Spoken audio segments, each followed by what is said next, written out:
how are you? I'm doing well, madam. Okay, can you please introduce yourself? My name is Winifred Andrade, 34 years old, single, but I have 2 kids, boy and girl. Boy is already 11 years old, the girl is 10 years old.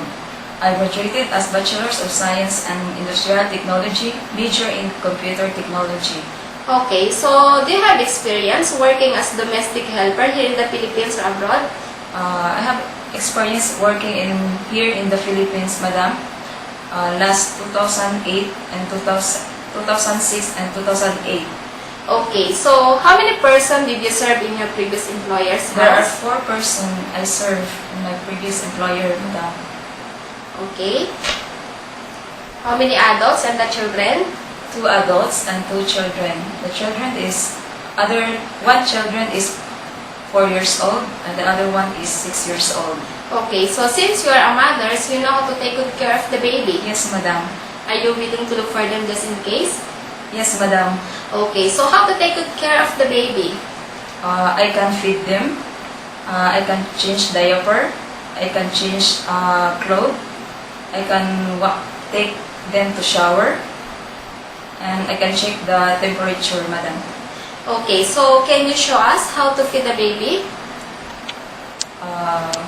First, you have to prepare the milk, and then make sure that the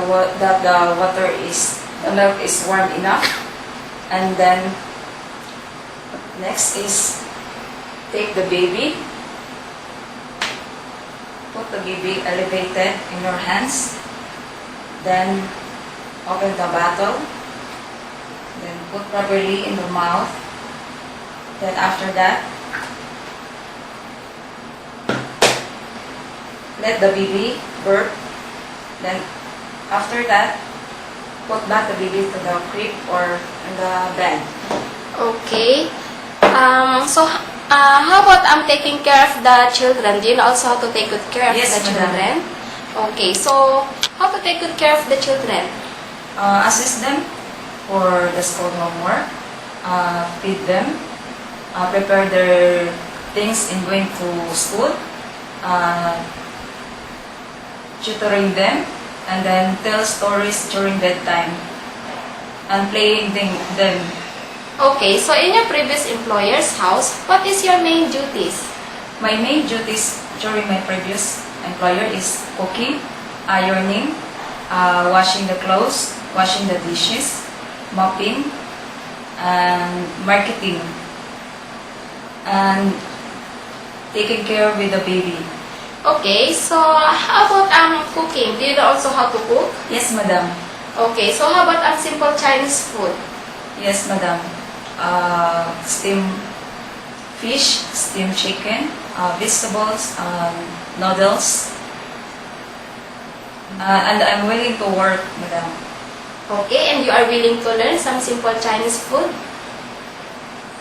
Yes, madam. Okay, so where do you want to work in Hong Kong?